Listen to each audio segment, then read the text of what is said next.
Asante sana. Tafadhali tunaweza kuketi chini. Asanteni sana. Thank you very much.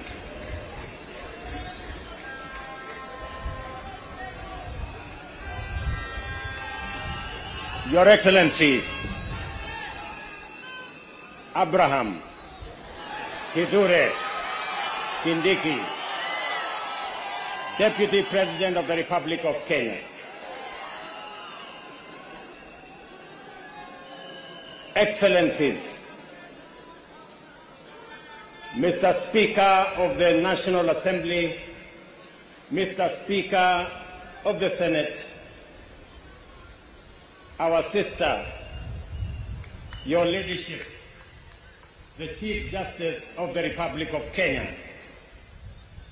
members of the judiciary, members of the executive, members of the legislature, fellow Kenyans, hamjambo. Hamjambo tena. Bwana Yesu asifiwe. Assalamu alaikum. Hebu mnisalimie hivyo hewani nione ndugu wa Kenya.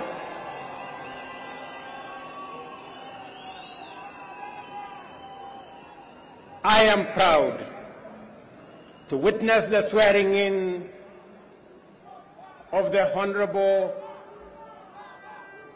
Abraham Professor Kithure Kindiki as the third Deputy President of the Republic of Kenya under the 2010 Constitution. I know him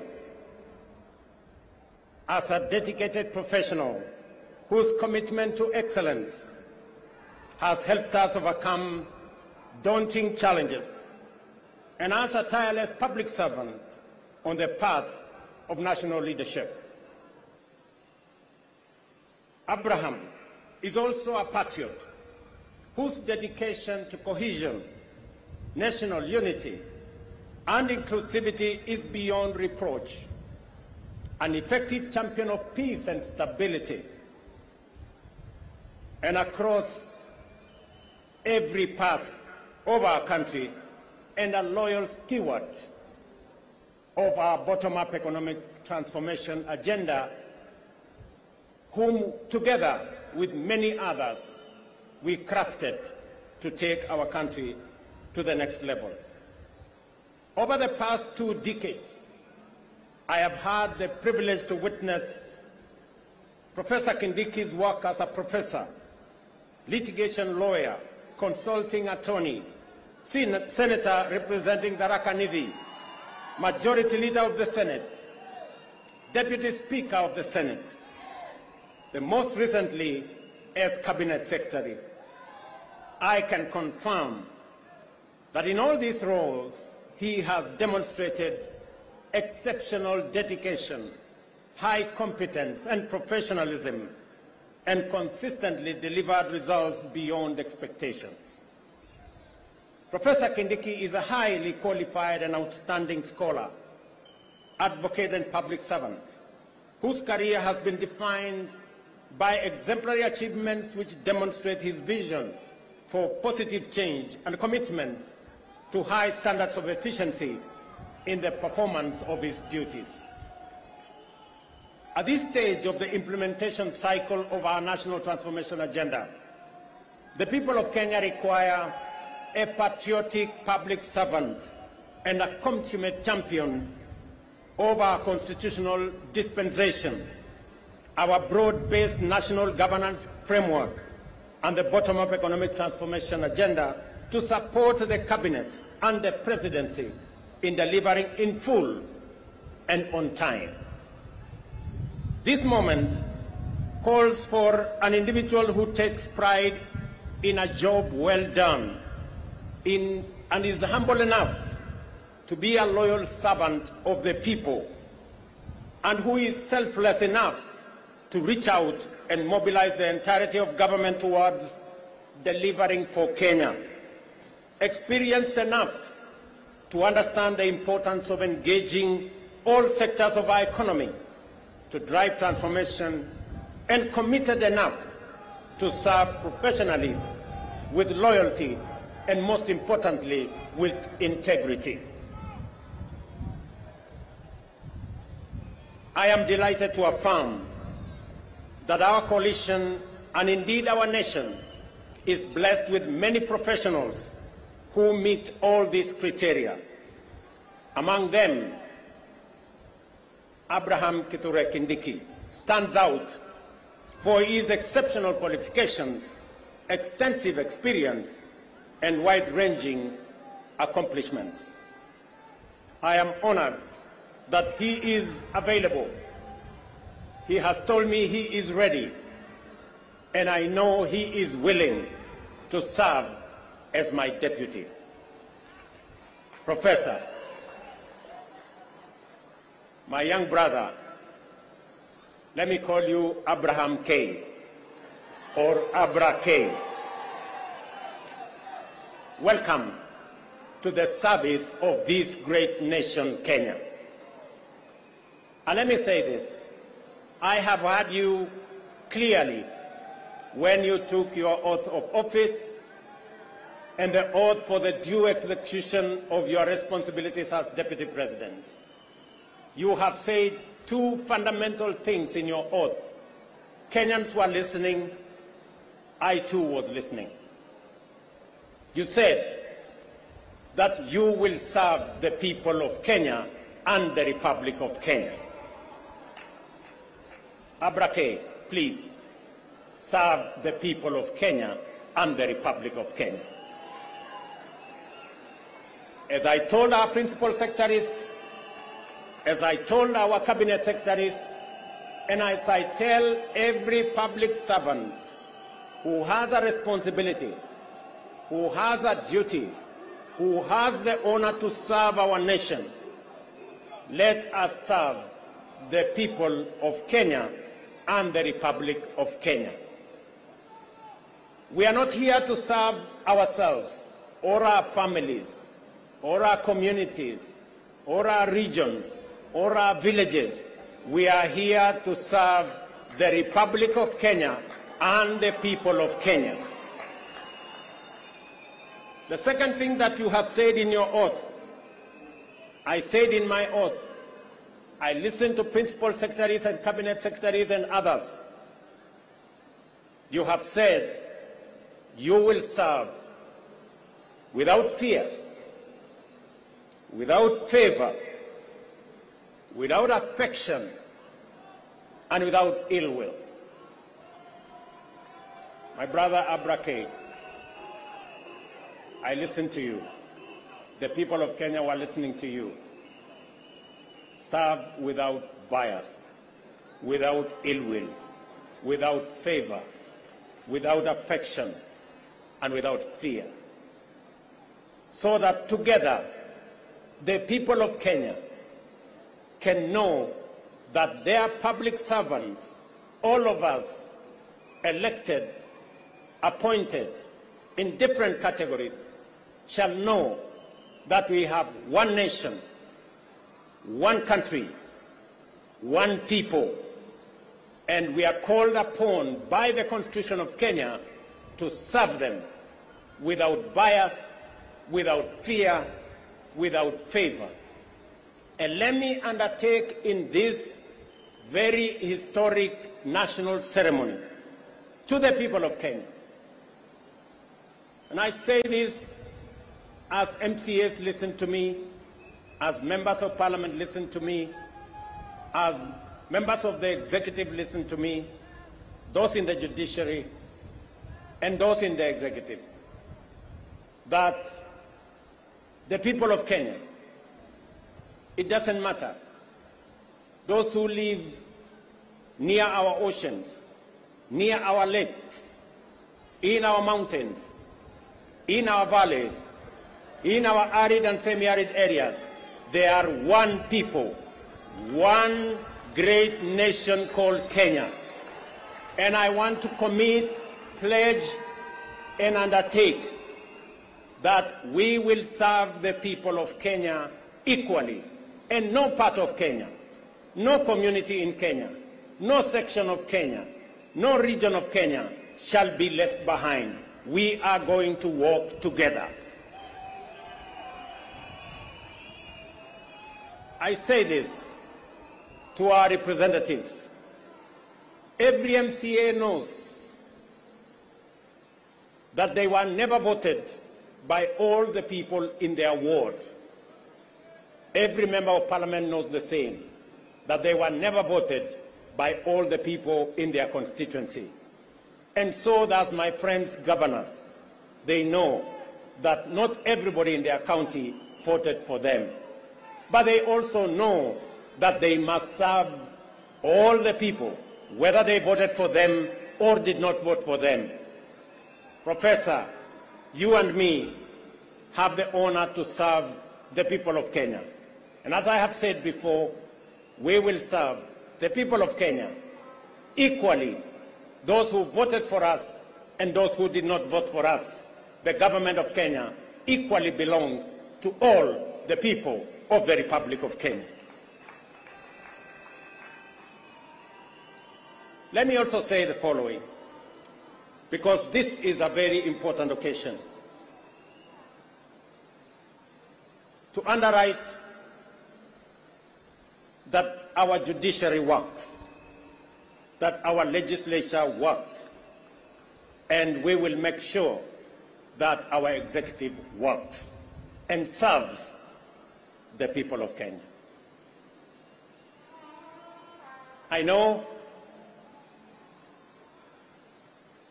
that we've gone through a journey, but in this journey, we have affirmed to both ourselves as the people of Kenya, to our friends, and to the international community, we have affirmed that Kenya is a constitutional democracy founded on the firm foundation of the rule of law.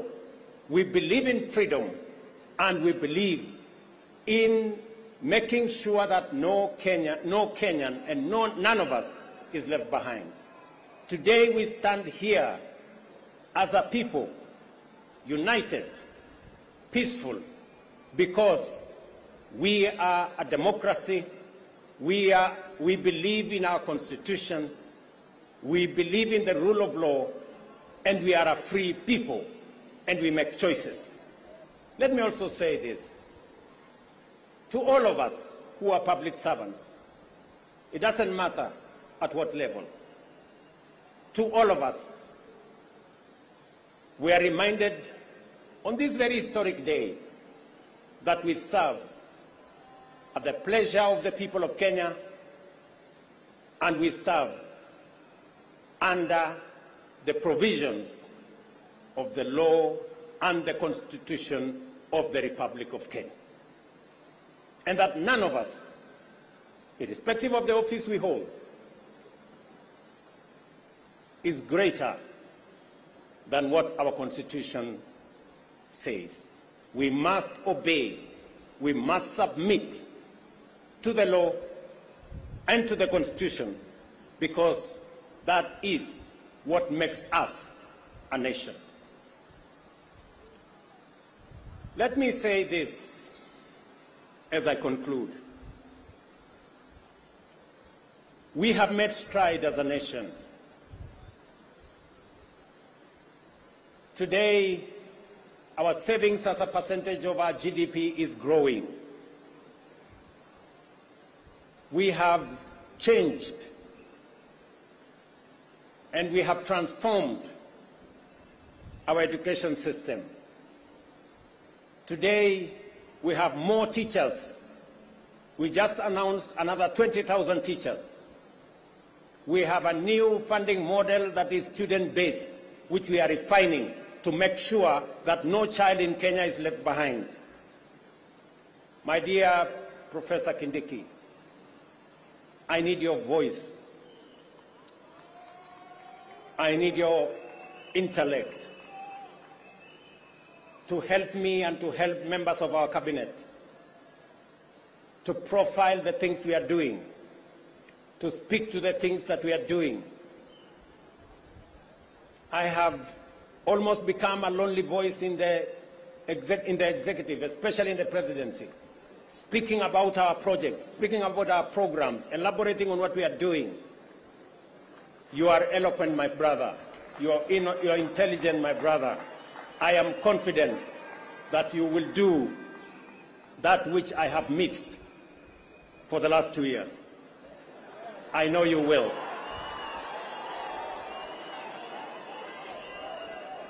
We have a huge program